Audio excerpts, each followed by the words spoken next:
So many come here thinking that the discovery of identity is to be some sort of a grand road to Damascus illumination. Oh, how many times I've talked about that. Well, you know, in a way it is an illumination, but it has nothing to do with wild or unearthly or even ethereal emotions. It has to do with a joy that is quite beyond sensation. It is like a very small seed of brightness and cleanness that suddenly appears in the midst of an ocean of emptiness. And the seed grows slowly and becomes the focus of our interest. And the seed is the center of our interest, and not that vast ocean of nothingness that tosses in turmoil all around, threatening but never able to engulf us. This peace is an expanding, growing center that is all.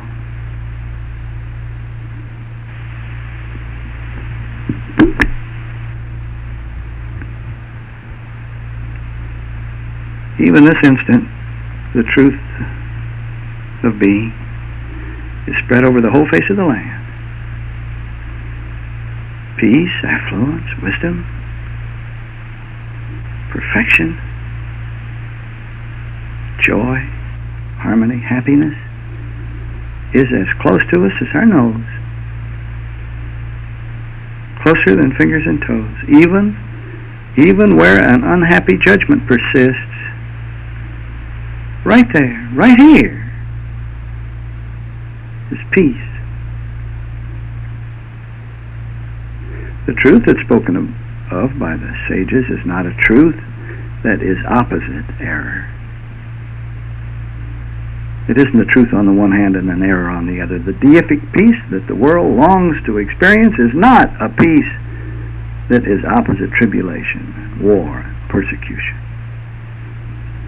The wealth about which we're talking about is not those riches diametrically opposed to poverty, penury, limitation, and lack. And I can tell you this, it isn't spiritual either, as opposed to material, as churchdom or ecclesiasticism preaches. Now we must understand this. If we're going to ever discover this tranquility we are, erringly, by mistake, heretofore, we searched for happiness as the opposite of unhappiness. We've looked for wealth as the opposite of poverty. We've looked for that kind of wealth. We've looked for happiness in the shadow of our agony. But the tranquility that Jesus talked about is a peace beyond comprehension.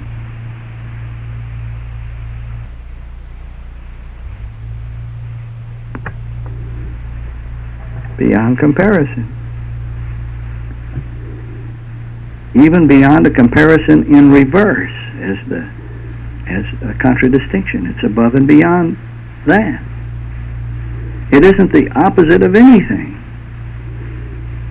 either real or supposititious. What we've been doing is looking for the highest right, precisely opposite the greatest wrong.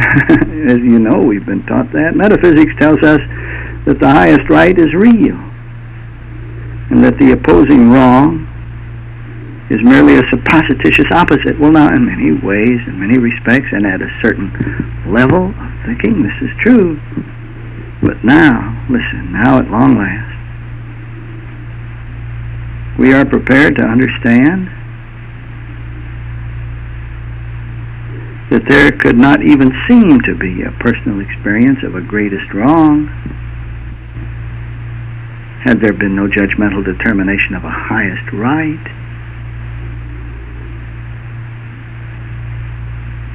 We don't have to make any such judgments as that. We find the root cause for the seeming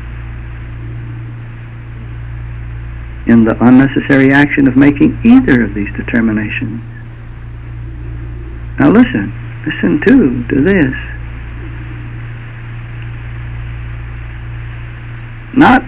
It isn't in the world's doing this, not world thought doing this, not world belief doing this, making these judgments and determinations, not in someone else doing this. But this one right here is I doing it. The authority lies here as the very one listening to this to stop that kind of business.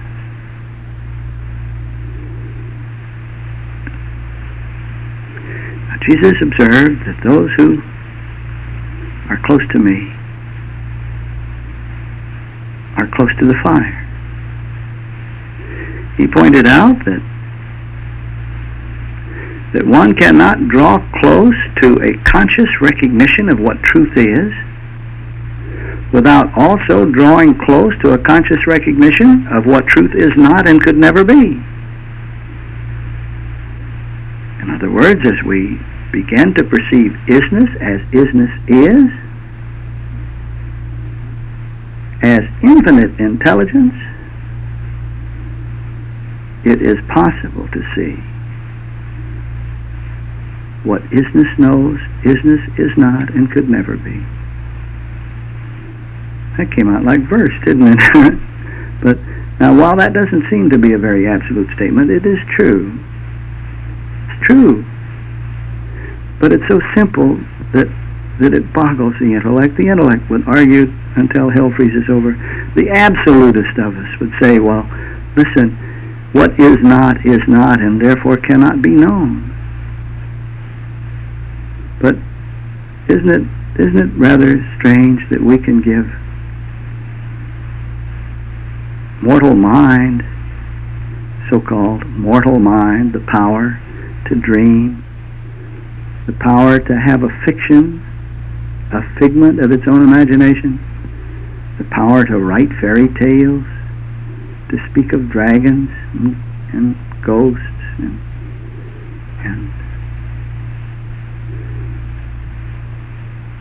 and yet we would say that infinite intelligence, omniscience, is incapable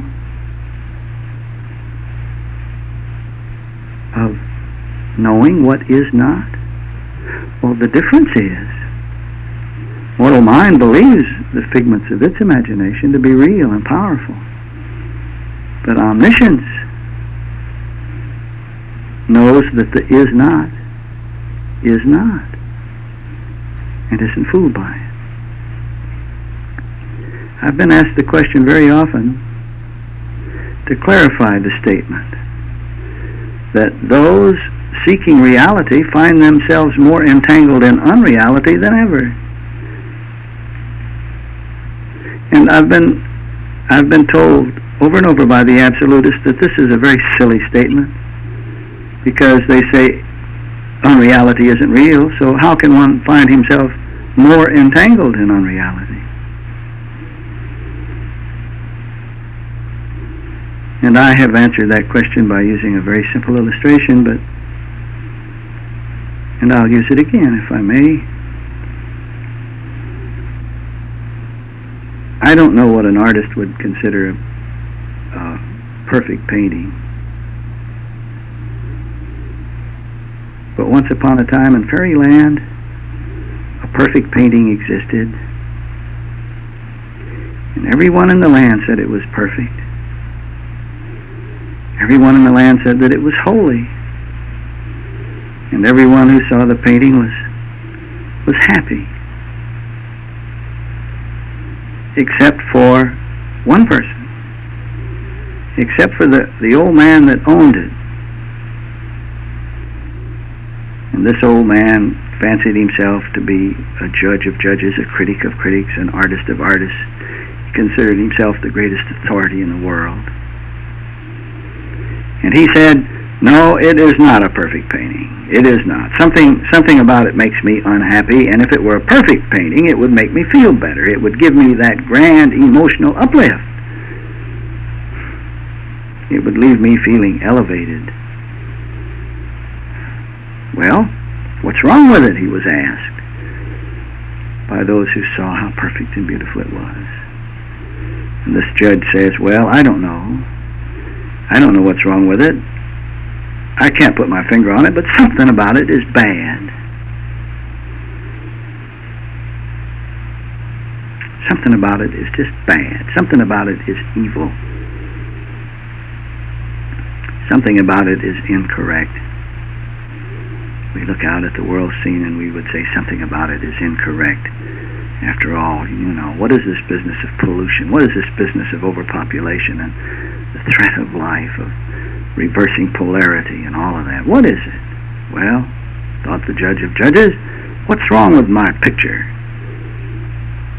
Then it hit him. It hit him. He looked out and he saw that his picture had black paint in it. Black, the color black. Well, said he, doesn't everyone know that black has always been used to denote darkness and depression? Doesn't everyone know that black is the color that portrays decay, despair, death? Everybody knows that, he said. That's the trouble. The picture's full of black. No perfect painting should contain such darkness. Black is bad. Black is evil. And this is what he believed. And this is what he said. And this is how he lived. He lived his belief that black was bad. Well, okay, what are you going to do about it, he was asked. What are you going to do about it? Your painting, he said, well, I'm going to do a lot about it. You know what I'm going to do? He says, I'm going to eliminate the black. I'm going to get rid of the black. I'm going to paint over the black with white. I'm going to purify the black. I'm going to get myself a little tub of white paint and a bunch of brushes, and I'm going to eliminate all of the black that I can see everywhere. Everyone knows that white, you see, portrays purity and perfection. And so, by gosh, I'm going to get rid of the black and make it white. And then it will be a perfect picture.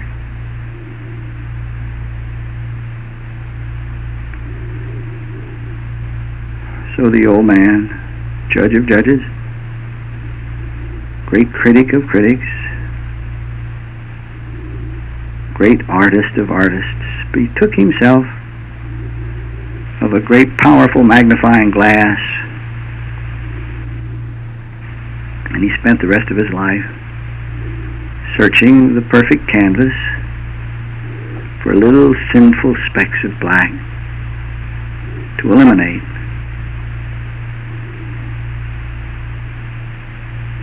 Thus, binding himself to his own private hell,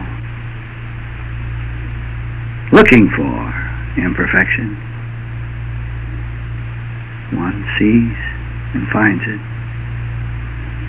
if he thinks it's there to be found.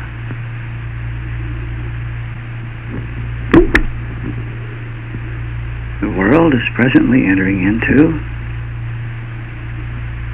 a time of discovery, the discovery of metaphysics,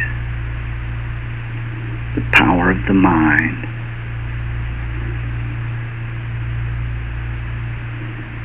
And this will be a horrendous time because the power of the mind will be used to influence, change, alter, manipulate.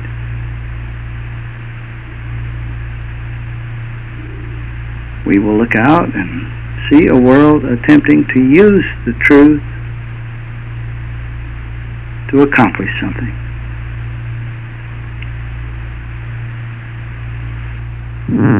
As if perfection were not already the only fact of being. As if indeed the truth could be used. As if indeed there was one outside the truth to use it and make use of it. All of which is a denial of the allness of God. And the allness of God is self-evident right here, right now. How do we know this is so? Because the awareness that listens to these words is all.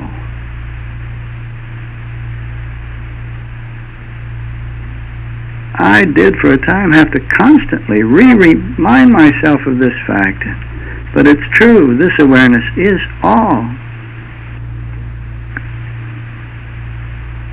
Right here, right now, I look out and see a maple tree, a pine tree, and apple trees laden with apples, plum trees and dogwoods and grass and birds, and all of these sights are included within this awareness that listens to these words right here, right now. We have never seen a sight except in and as this single, alone, only, and all awareness. Now, the sounds that we're listening to right now, and you bear in mind that I listen to these sounds, even as you do. The I, being awareness, hears these sounds. Where are these sounds heard except within awareness, within consciousness? Now, consider where we've ever heard any sound. Hasn't every sound that we've ever heard been included within this awareness, not in someone else's? We don't hear through the ears of another, or see through the eyes of another. We see through these eyes, right here, right now, as this awareness. We hear as a single awareness. We be this awareness only. And every sight that's ever been seen, every sound that's ever been heard, every thought that's ever been thought is included within this awareness, the only one. Lo, we awaken to discover how infinite is identity. Heretofore we have identified as a sack of skin, as a bag of bones, as a pukey collection of pumps, water, as a little spot, a speck in space. We've identified as a chunk of meat with a name, and we've been saying that that was identity, when all the while that little speck in space, that bag of bones, was just an image within awareness. Lo and behold, the sense of identity grows from this little mess, this limited thing that is a few days and full of trouble. The sense of identity grows from that to an all-inclusive identity, a new sense of, an expanded sense of self, to an infinite awareness.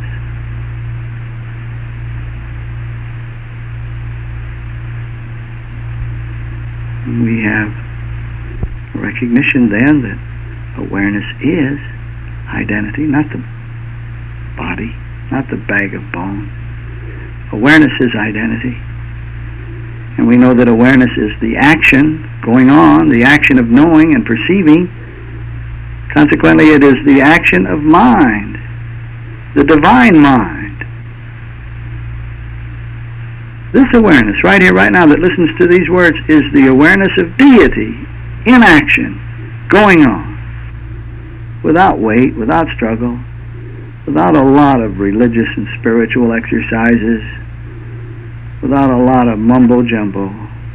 Oh God, I remember I traveled around the world twice. I sat at the feet of so many.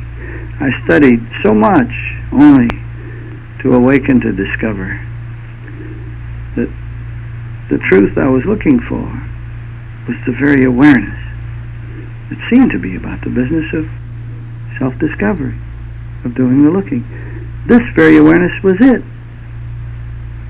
The God I looked for